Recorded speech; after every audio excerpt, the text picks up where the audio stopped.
cette phallocratie qui te bestialise. Femme, même dans l'ombre, soit la lumière du monde.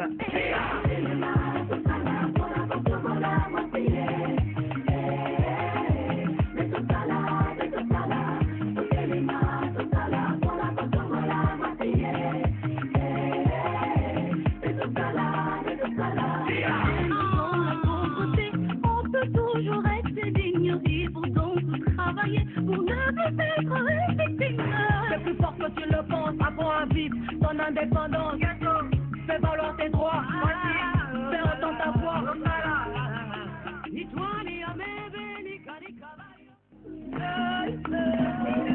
Laisse-toi par le plaisir, ta mafia brise cette phallocratie qui te bestialise. Femme, même dans l'ombre, soit la lumière du monde.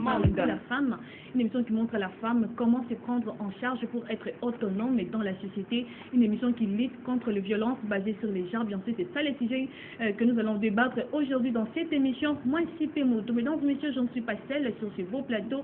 Je suis accompagnée de deux invités. Ensemble, nous allons essayer de débattre sur les violences basées sur les genres et la promotion, plutôt les violences basées sur les genres et l'accès à la justice dans la province de la Turque. C'est ça notre sujet du jour. Nous avons eu l'honneur de recevoir sur ce beau plateau Madame Annie Maudi. Bonsoir. Bonsoir Madame Lantoune. Oui, Madame Annie Maudi est directrice exécutive de l'ASBEL AFIAMAM au niveau international.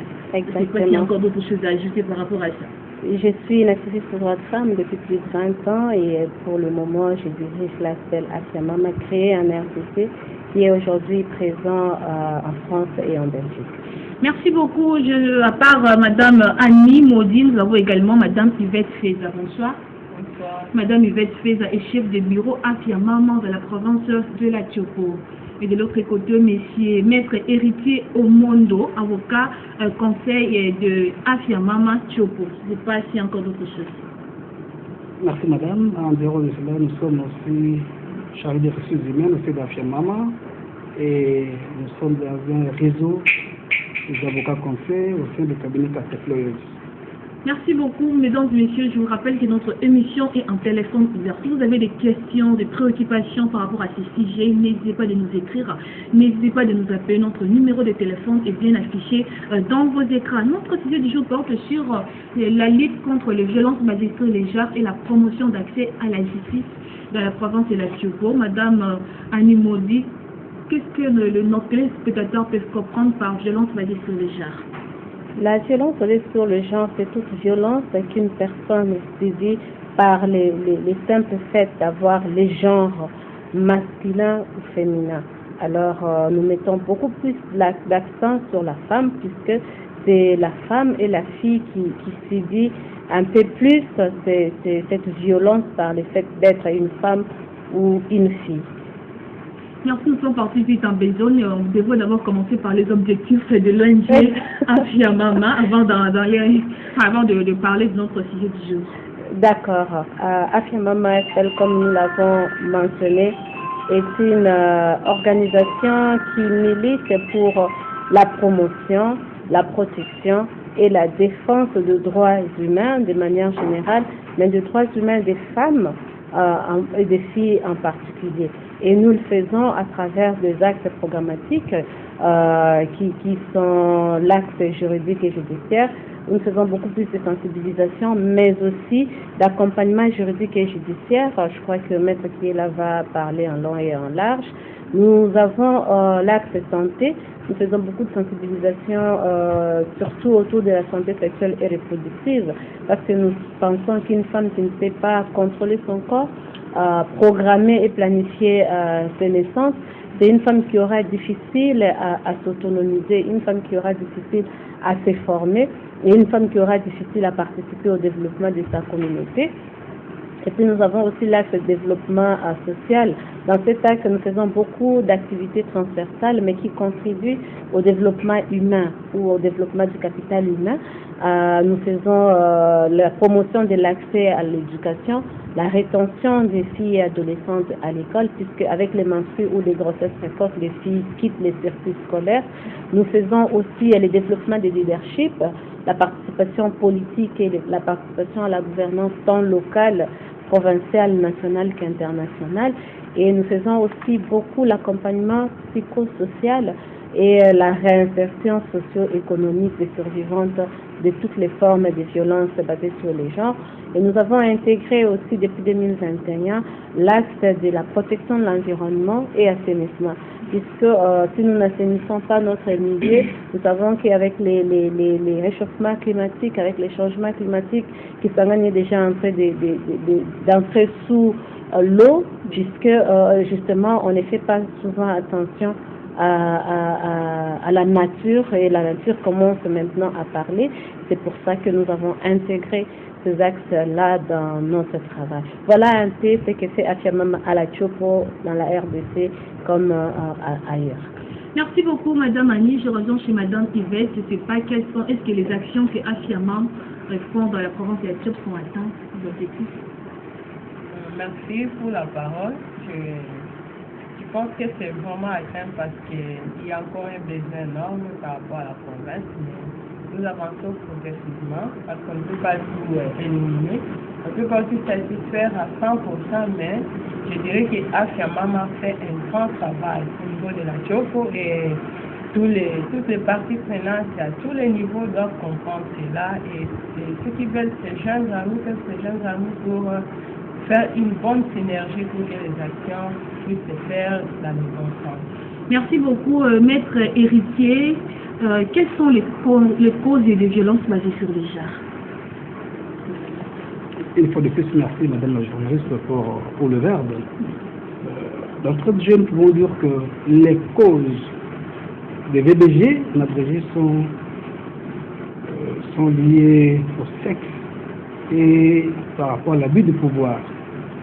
Parce que celui qui est plus fort cherche à tout prix à mater celui qui est faible ou celui qui est faible.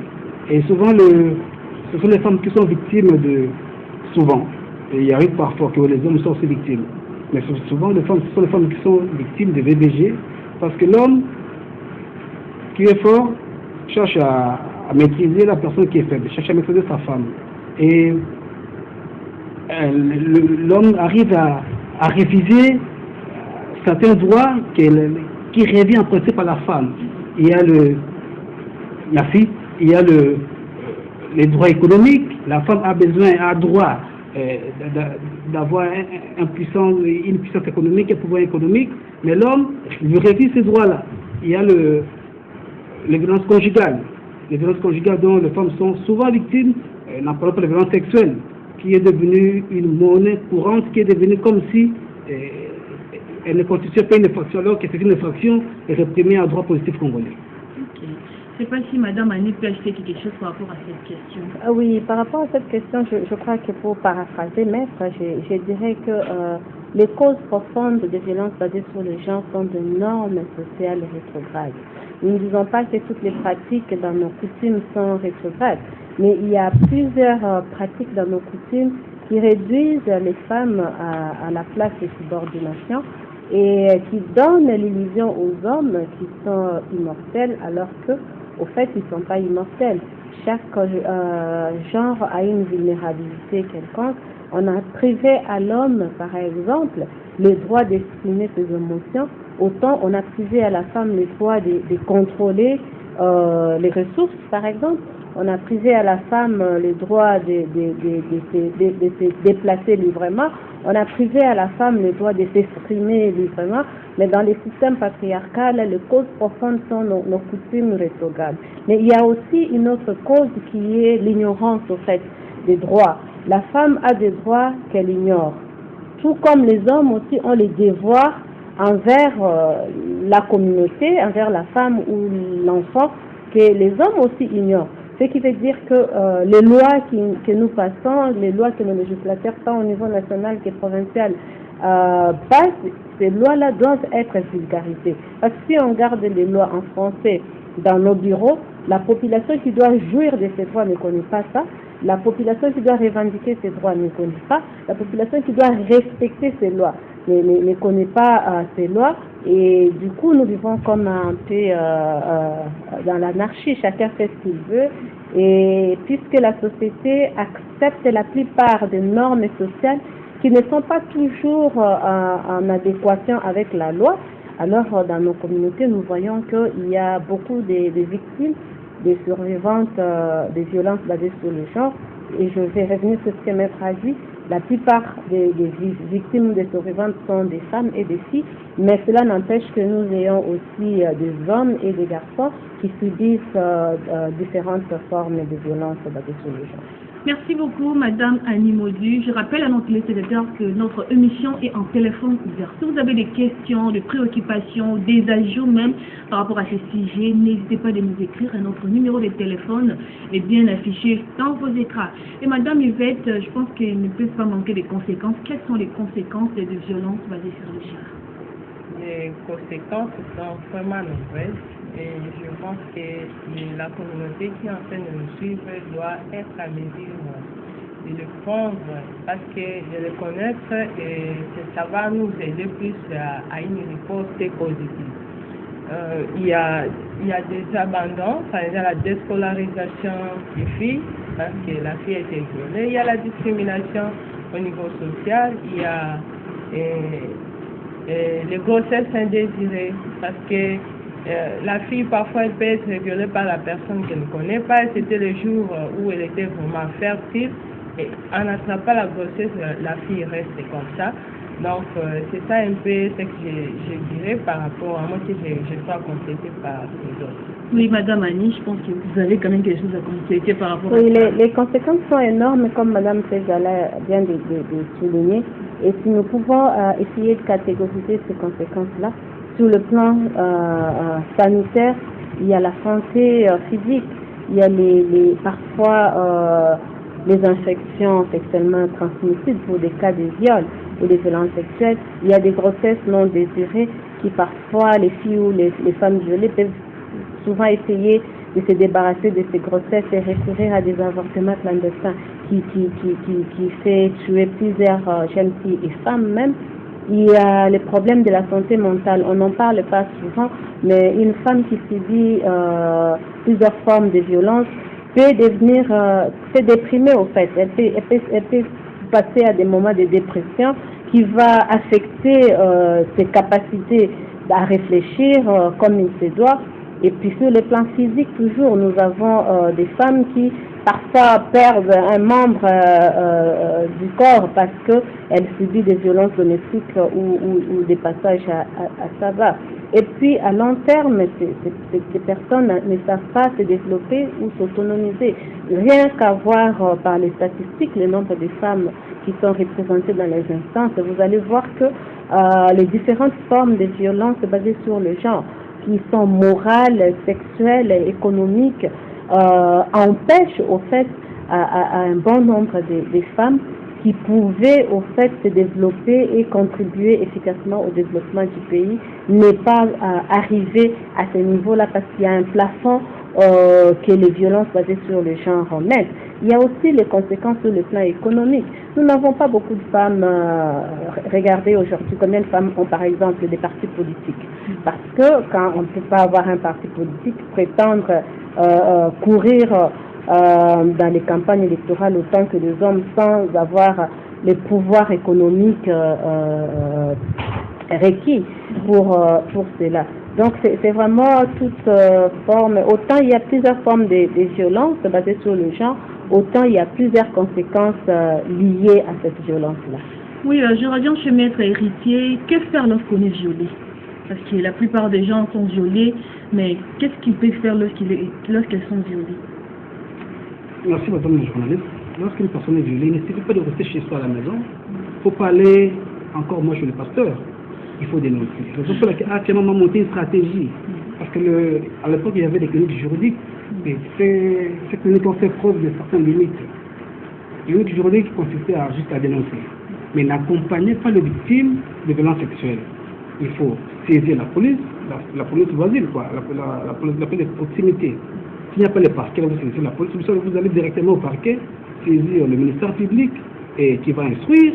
Après l'instruction, s'il voit que le fait sont avérés, le ministère public va envoyer la cause en fixation. Donc il ne s'agit pas, lorsqu'on est victime de violence sexuelle, d'aller voir le pasteur de l'église parce que j'ai été victime de violence sexuelle. Non, il faut dénoncer. Raison pour laquelle AFIA-MAMA, avec sa stratégie, sensibilise les femmes à quitter leur confort du silence. Il faut dénoncer lorsqu'il y a un cas de violence sexuelle. Il ne suffit pas de pleurnicher, il ne suffit pas de passer du temps je ne sais pas, aller dire à l'église ou bien par-ci par-là, mais il faut saisir la police, il faut saisir le parquet pour que les droits soient dits. Oui, Madame Annie, la plupart des familles ont l'habitude de faire des négociations à l'amiable entre des familles. Est-ce que vous soutenez cette idée? Bon, nous soutenons la loi. C'est seulement lorsque la loi est muette sur un sujet que nous faisons le plaidoyer pour que cela soit intégré. Pourquoi je dis que nous soutenons la loi? La loi n'autorise pas l'arrangement à l'amiable dans les cas de violences sexuelles. Même d'autres formes de violences basées sur le genre, la loi n'autorise pas du tout des arrangements à l'amiable. C'est justement ce que nous décourageons dans les sensibilisations que nous menons dans les communautés, puisque lorsqu'on fait l'arrangement à l'amiable, qu'est-ce qu'on répare au fait? Parce que lorsqu'il y a eu violence sexuelle ou violence basée sur le genre, les préjudices ne sont pas que d'ordre matériel ou tangible. Il y a des préjudices qu'on ne peut pas toucher, qu'on ne peut pas mesurer. Et lorsqu'on parle de la santé mentale d'une personne, comment on peut mesurer cela pour faire une transaction qui puisse être réparée? Il y a d'autres formes de réparation qui n'est pas que par la justice. Une fois que la justice est rendue, une fois que les bourreaux payent pour ces actes, cela joue double rôle. D'une part, la victime ou la survivante trouve satisfaction, mais d'autre part, ça va dissuader d'autres bourreaux potentiels dans la communauté de ne pas faire de ne pas poser les mêmes actes sous peine de sanctions que la loi prévoit. Donc, c'est des actes que nous décourageons. Je profite de ce plateau pour dire aux parents que les violences basées sur le genre, les violences sexuelles, les harcèlements ou les viols, il n'y a pas d'arrangement à l'amiable. Lorsque vous faites ça, vous victimisez vos enfants, vos filles, vos sœurs ou vos tantes pour la seconde fois, et la loi non plus n'autorise pas. Merci, Madame Yvette. Qu'est-ce qu'AFIA-MAMA a fait lorsqu'elles ont informé d'un cas de violence basée sur les gens?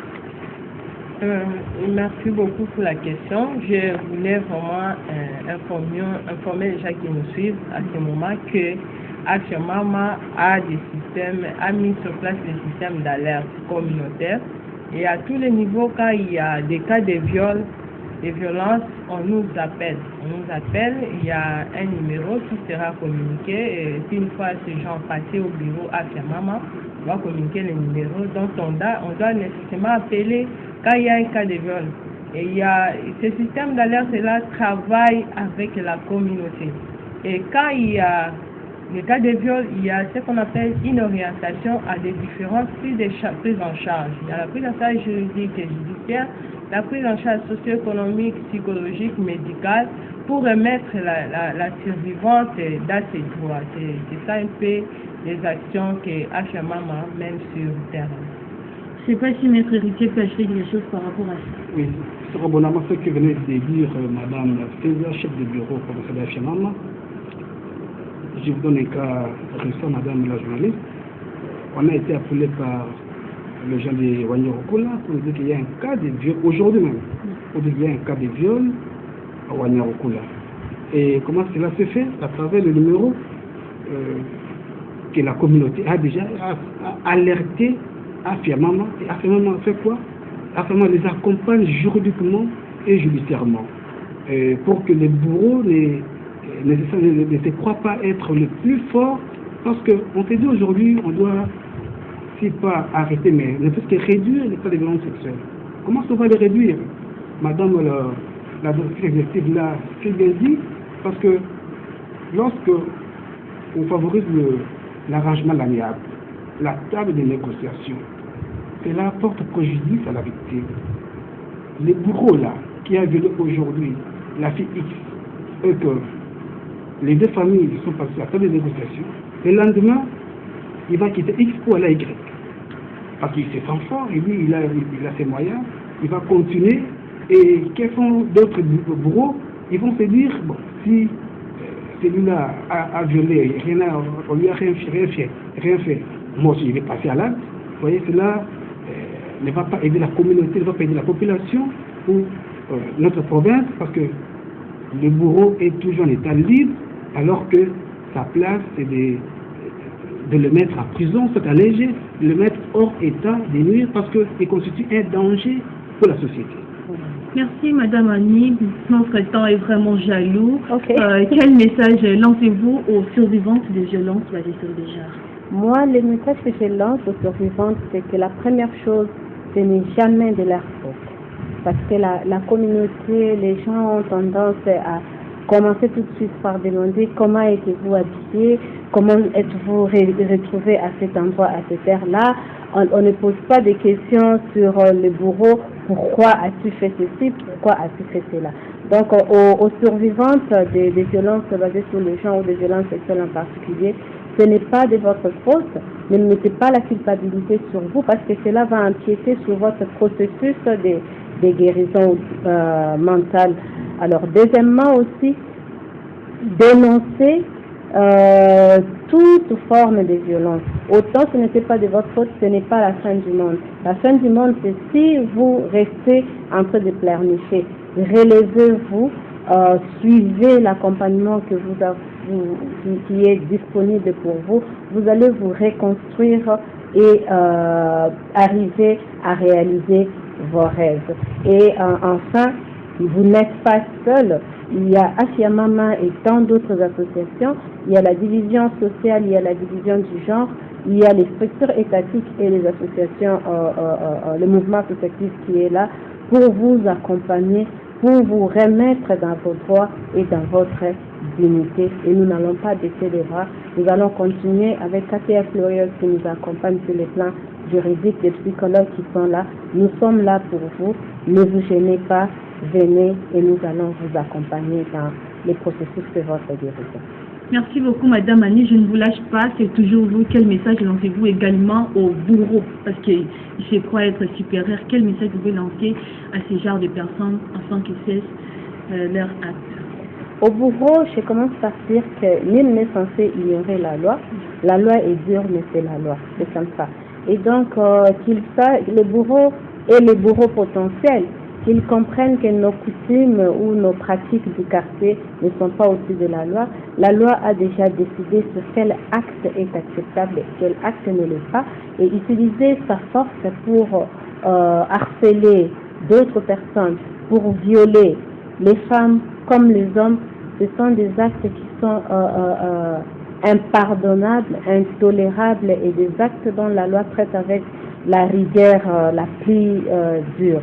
Donc, évitez de poser ce genre d'actes, de faire face à la rigueur de la loi. Et nous allons être derrière les survivantes et les victimes pour les accompagner dans l'exercice de les remettre dans leurs droits et dans leur dignité. Cela veut dire que nous serons derrière vous jusqu'à ce que vous soyez derrière les barreaux. Merci beaucoup, maître. Alors, je vais revenir chez vous pour le mot de la fin, maître héritier. Quel conseil donnez-vous aux survivantes, mais également aux bourreaux de violences basées sur les genres? Par rapport aux victimes, Madame la doctrice l'a dit, ce n'est pas la fin du monde. La fin du monde, c'est lorsque vous restez dans votre silence, vous n'arrivez pas à dénoncer les cas de viol ou de violences basées sur les genres dont vous êtes victime. Aux victimes de dénoncer, prenez courage, sortez dans votre confort de silence, venez chez Afiamama qui est l'une des structures qui s'occupe de l'équilibre contre les violences basées sur le genre. C'est une prise en charge vraiment totale. Venez chez nous, nous sommes au plateau. Et par rapport au bourreau, je vous conseillerais de quitter, c'est bon, ce n'est pas bon, de se conformer à la loi. Madame a dit, la loi est dure, mais c'est la loi. Lorsque ils vont franchir les Rubicons, ils seront derrière le barreau et actuellement, on ne va pas les lâcher, après on va les poursuivre jusqu'à ce que nous allons arracher leur condamnation. Merci Madame Yvette, votre conseil aux victimes, aux survivantes des violences basées sur les genres, mais également aux survivantes des violences. Je dirais que, comme Maître a dit, ce n'est pas la fête du monde. Il y a tout un système d'accompagnement à tous les niveaux, comme vous avez entendu. Mais également aussi, elles doivent tout faire pour briser les silences. dénoncer, c'est important parce que c'est déjà un pas vers l'accompagnement. Et au bourreau, je demanderais à ce que dans la communauté qu'il y ait vraiment diminution de ce genre de comportement parce que ça déshonore la femme, ça déshonore même la personne. Le bourreau lui-même, lorsqu'il est enfermé, il est totalement coupé au niveau social, il est enfermé quelque part et il ne va plus continuer à faire ce qu'il devait faire. Donc ça bloque un peu le développement. Voilà pourquoi je demanderais à ce que les bourreaux puissent s'efforcer de changer la mentalité, de changer le comportement face à ces actions, mais face à l'égard de la femme. Je pense que nos téléspectateurs nous suivent très bien. Peut-être qu'ils ont besoin de vos numéros, de vos contacts, de vos adresses. Pour que vous aider à nos téléspectateurs de vous contacter en cas de difficulté. Oui, nous sommes au niveau notre bureau se retrouve sur l'avenue Evon, avant d'arriver à l'église Evon. Vous entrez vraiment, si vous voulez arriver vers Evon, à gauche, il y a sur le mur on écrit Axiama Machopo et c'est là, donc c'est vraiment très visible et nous recevons tout le monde, toutes les femmes qui ont des préoccupations, toutes les communautés qui ont des préoccupations, les hommes, les jeunes, venez, il y a tout ce qu'il y a là-bas, on va vous les donner afin que vous soyez outillés sérieusement par rapport à la matière. Merci beaucoup, mot de la fin de Madame Annie Maudit, parce que c'est une chance de le recevoir ici. À très bientôt, elle va déjà rentrer. Alors, c'est une chance, c'est votre mot de la fin par rapport à ces sujets, par rapport à cette émission. Pour moi, c'est un honneur d'être ici, ma ville d'enfance, et de parler sur ce plateau de droits de la femme, ainsi que des violences basées sur le genre et leurs conséquences. Alors, mon mot de la fête, c'est d'abord merci. Merci à la RTNC provinciale, merci à toute l'équipe technique qui permet à ce que la communauté puisse nous suivre aujourd'hui. Merci à vous, Madame Blandine. Merci à nos autorités provinciales, du gouvernement, de l'Assemblée, de la mairie, les bourgmestres, les administrateurs du territoire, la police, toutes ces autorités qui collaborent avec nous afin que nous puissions remettre les survivantes et les victimes de violences basées sur le genre dans leur dignité. Alors moi, je dis tout simplement merci. Les femmes continuent à dénoncer, les hommes et les garçons changeons la mentalité, que la province de la Tchopo qui vient de se doter d'un édit fixant les modalités pratiques de lutte contre les violences basées sur le genre et de promotion du droit à l'accès à la justice, qui est la deuxième province. Après la province du Kasaï central, c'est la province de la Tchopo qui s'est dotée de cet édit. Alors, restons la deuxième province de la RDC où on va dire qu'il y aura moins de cas de violences basées sur le genre. Alors, les hommes, c'est une compétition à la masculinité positive qui est lancée. Soyez des champions comme les chefs de l'État. Bannissez les violences basées sur les genres dans notre province. Je vous remercie. Merci beaucoup, Madame Annie Maudit, par rapport à votre préoccupation. Je pense que nos téléspectateurs sont déjà au courant sur le problème des violences basées sur les genres dans la province de la Tchopo. Nous disons sincèrement merci de m'avoir honoré par votre invitation. Merci beaucoup. Maître héritier Omondo, je pense que ça ne sera pas la dernière fois. À chaque fois qu'on aura encore d'autres sujets, on n'hésitera pas à vous recevoir sur ce beau plateau. Également, Madame Annie, je pense que ce n'est pas la dernière fois d'être à Sangani. On a autrefois encore tiré ici. On ne manquera pas à vous recevoir sur ce beau plateau de la Radio-Télévision nationale congolaise. Merci également, Madame Yvette, qu'on a toujours l'habitude de se parler par rapport à ce qui concerne la femme. Merci également notre réalisateur. Nous disons sincèrement merci et on se retrouve le jeudi prochain à la même heure. Bye bye.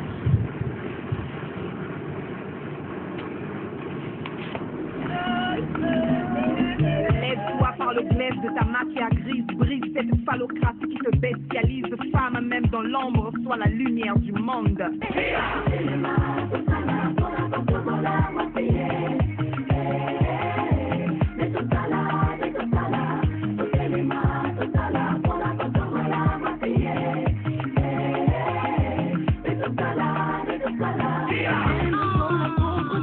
On peut toujours rester digne, vivre donc travailler pour ne plus être victime. C'est plus fort que tu le penses, apprends à vivre ton indépendance. Fais valoir tes droits, fais entendre ta voix. Ni toi, ni Amébé, ni Cavallo.